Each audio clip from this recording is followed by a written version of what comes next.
Hello, welcome to another edition of Oakmont History Live. Today we're coming to you from the spring in Dark Hollow Woods. You know, it seems that today people always have two things with them at all time. One is a cell phone and the other is a bottle of water. And over the past 20 years, bottled water has become very popular. However, here in Oakmont, we have a history with bottled water that goes back over 100 years. This spring here in Dark Hollow has provided water to people for almost 150 years. The early settlers came here to get their drinking water because the water was so pure and fresh and free of bacteria. Well, in 1911, two gentlemen by the name of Bowersmith and Johnston decided that they would bottle this water and sell it. So they formed the Dark Hollow Water Company. Now, one of the first things they did when they formed the company, they took a sample of this water and they sent it to the Pittsburgh testing laboratory to have it analyzed. Well, the chemist who analyzed the water accused them of fraud. And he said that they had to have distilled that water before they brought it down, because he had never seen drinking water that was that pure. Well, Mr. Johnson and Mr. Bowersmith, they verified that the water indeed did come directly from the spring. So you ask, why is this water so pure up here? And a lot has to do with the soil on the hilltop here in Oakmont.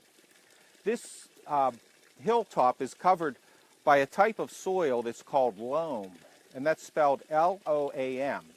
And what loam is, it's a soil that's high in sand and clay. So it's very porous, and it's a good natural filter. So as a result, any water, rainwater that comes down onto the ground, or any water runoff water that makes its way into the groundwater, would have to go through that loam. And it filtered the water and it purified it. So that's one of the reasons that this water here was so good. Well, as I said, they established the company in 1911, and they built a bottling house down in the valley there. And they installed a large pipe from the spring, and it went down to the bottling house. Now, in the bottling house, they had bottling equipment.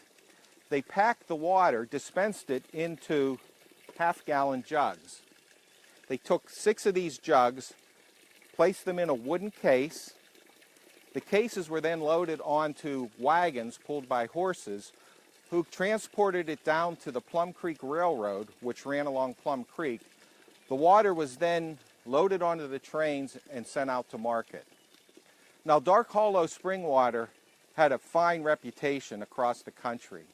It was sold to all the high-class resorts, restaurants, hotels, country clubs, and even the passenger liners who transported people across the Atlantic Ocean served Dark Hollow water to the first-class passengers on their ships.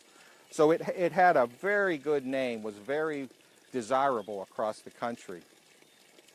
In 1931, a fire destroyed the bottling plant down in the valley. The building was burnt, all the bottling equipment, and 3,000 of these half-gallon bottles were burned up in the fire. By this time, the Campbell family from Oakmont had purchased the water company, and they were now operating it.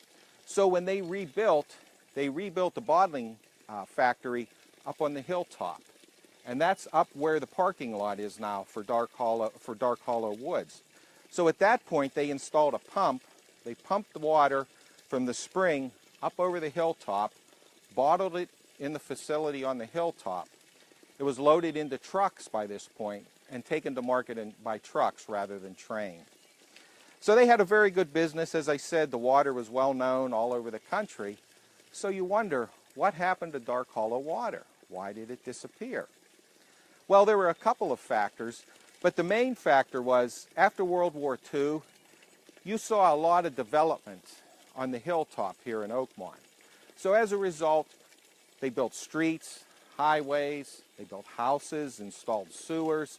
The Pennsylvania Turnpike came across the eastern edge of Dark Hollow, And you started to see things like oil and salt that started to leach itself into the soil. In addition to that, that layer of loam was disturbed by all the construction. So you no longer had that natural filter that you had that had been in place for millions of years. And the other thing that played an important part of it, by that point, the early 1950s, the water authorities that were operated by the cities and towns started to really produce a better quality water. So people were able to get good drinking water directly from their spigot. So at that point, business dropped off, and in 1954, the Dark Hollow Water Company closed its doors forever. All that really remains of Dark Hollow Water is this shipping case from the 19-teens, the bottles that were in it, and a couple of other bottles that may be in the hands of bottle collectors across the country. But that's pretty much all that remains of the company to this day. So if you'd like to learn more about the Dark Hollow Water Company, or even about Dark Hollow, stop down to the History Center. We have plenty of information down there that we'll be glad to share with you. So once again, this has been another edition of Oakmont History Live. Until the next edition, good day.